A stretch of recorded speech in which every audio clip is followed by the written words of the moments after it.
राज्यसभा के सांसद और उत्तराखंड भारतीय जनता पार्टी के लोकप्रिय अध्यक्ष और हमारे भाई महेंद्र भट्ट जुड़ गए हैं। महेंद्र भट्ट जी, बहुत दिनों बाद, बहुत सालों बाद हम लोग ऐसे बैठे हैं साथ में। नहीं अतुल जी, बहुत अच्छा लगा मुझे आज जब आपके मीडिया के लोग मेरे पास आए और मुझे बताया कि अतुल जी सबसे जुड़ने वाले हैं, तो प्रसन्नता होती है। बहुत पुराने हमारे संबंध हैं और आज हमारे तो खुशी का दिन है। और खुशी में अच्छे मित्रों का साथ मिल जाए तो और खुशी बढ़ती है। बिल्कुल। और जब बाबा केदारनाथ जी का आशीर्वाद हो और जीत का स्वाद हो, आप लोगों की मेहनत को जनता का विश्वास मिले, तो ये खुशी का जो रंग है और गहरा और चटक हो जाता है भाई साहब। निश्चित में बाबा तो दुनिया को प्रसन्न रखने वाले बाबा हैं और देवभूमि के स्वरूप को बनाए रखने में जिस प्रकार से मोदी जी का योगदान है, पुष्कर सिंह धामी जी का जो योगदान है, उसका जनादेश हमको प्राप्त हो रहा है। बहुत अच्छे मतों तो सीट को हम जीत रहे हैं। जी, अभी कोई ऐसा डाउट तो नहीं, चूंकि अभी नतीजे नहीं है, ये रुझान है, और ये जीत हार का अंतर कितना होगा सर, थोड़ा अंदाजा दे सकते हैं? देखिए 5,000 से ज्यादा की हमारी जीत होगी। छोटी विधानसभाएं होती हैं। हाँ। और अभी तो 3,900 की लीड हम ले चुके हैं और अभी 9 राउंड हो चुके हैं। 13 राउंड है। 13 राउंड में केवल 4 बूथ खुले हैं। तो मैं कह सकता हूँ 26,030 बूथों की केवल गणना होनी है और ये 30 बूथ जो है वो भारतीय जनता पार्टी के प्रभाव के बूथ है और मुझे मेरा हृदय कह रहा है कि 5,000 से ऊपर से हम इस सीट को जीतेंगे। जी, क्योंकि एक नैरेटिव तैयार किया जा रहा था कांग्रेस पार्टी की तरफ से भी और भारतीय जनता पार्टी के भी, उत्तराखंड के कुछ एक नेता जो दिल्ली में हैं उनकी तरफ से भी एक नैरेटिव बनाने का प्रयास किया जा रहा था महेंद्र भाई। वो नैरेटिव ये था कि अगर इस बार आप लोग केदारनाथ हारते हैं तो मुख्यमंत्री की परफॉर्मेंस पे सवाल खड़े किए जा सकते हैं पार्टी के भीतर, लेकिन अब वो तमाम आशंकाएं दूर हो गई। देखिए भारतीय जनता पार्टी एकजुट है। इस प्रकार का माहौल बढ़ाने का जो लोग भी प्रयास कर रहे हैं, केदारनाथ की जनता ने जवाब दे दिया है। पुष्कर सिंह धामी जी का जो नेतृत्व है, जिस प्रकार से देवभूमि के देवतुल्य स्वरूप को बनाए रखने में उनका जो योगदान है वो वहाँ की जनता जानती है। जिस प्रकार से हर वर्ष यात्रा बढ़ रही है, यात्रा प्रबंधन दुरुस्त है, चाहे वो कुंभ, अब भविष्य में कुंभ आने वाला है, हमारा नंदा राजजात की यात्रा प्रारंभ होगी। मुख्यमंत्री जी ने पहले से ही उस यात्रा को भी और प्रभावी रूप से हम उसको अच्छे प्रकार से कर सकें, उसके लिए पूरी हर प्रकार का स्वरूप देने के लिए उन्होंने रणनीति बनाई है। और मैं कह सकता हूँ इस प्रकार की जो अनगढ़ बातें जो छोड़ी जा रही थी भारतीय जनता पार्टी के अंदर, तो मैं मान नहीं सकता कि ऐसा कोई व्यक्ति होगा जो पार्टी के नेतृत्व के साथ इस प्रकार की चर्चाएं करेगा। लेकिन कांग्रेस ने भ्रांति उत्पन्न खड़ी करने की कोशिश की थी। वैसे भी उत्तराखंड राज्य के अंदर बार बार मुख्यमंत्री बदलने से जो एक स्वरूप बना रहता था, वो मुख्यमंत्री धामी जी ने उसको ब्रेक लगाया है और मैं कह सकता हूं कि उनके नेतृत्व में हमने दोबारा सरकार बनाई है। ऐतिहासिक जीत हुई है और तीसरी बार भी भारतीय जनता पार्टी ऐसे ऐतिहासिक जीत को आगे बढ़ेगी। जी, तो कांग्रेस पार्टी के इन तमाम जो दावे हैं, जो दुष्प्रचार है, उसका आधार कुछ तो रहा होगा। देखिए कुछ नहीं, भ्रांति पैदा करना। कांग्रेस बौखलाहट में थी कि केदारनाथ की यात्रा बढ़ क्यों रही है।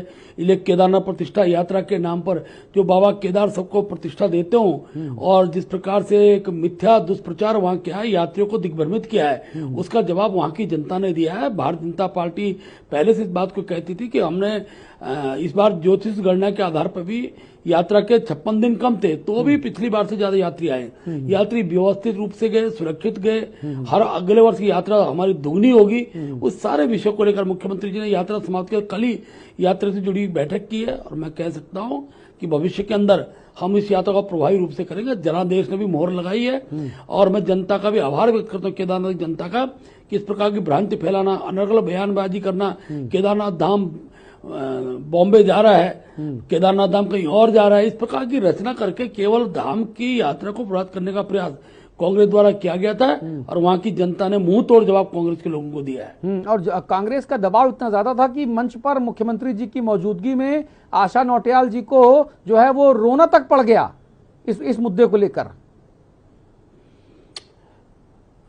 देखिए आशा जी उस क्षेत्र की 2 बार की पूर्व विधायक रही हैं और जब यात्रा पर भगवान केदारनाथ पर इस प्रकार की टिप्पणी होगी तो वही नहीं, हर व्यक्ति वहां का कुंठित था और उन्होंने अगर उस कुंठा को उजागर किया है तो मैं कह सकता हूं कि एक मात्र शक्ति के बहे हुए आंसू का भी जो श्राप है वो कांग्रेस के लोगों को मिला है। और ये अभी शुरुआत है, कांग्रेस का देवभूमि उत्तराखंड से अस्तित्व समाप्त होने वाला है। जिस प्रकार से तुष्टीकरण की राजनीति कांग्रेस के लोग कर रहे हैं, जिस प्रकार से उत्तराखंड देवभूमि के स्वरूप को अंदर जो गुणात्मक सुधार करने का पुष्करधामी प्रयास कर रहे हैं, उस पर उंगलियां उठा रहे हैं, ये सारा विषय रहेगा कि देवभूमि उत्तराखंड पूरे देश को संदेश देने वाली है।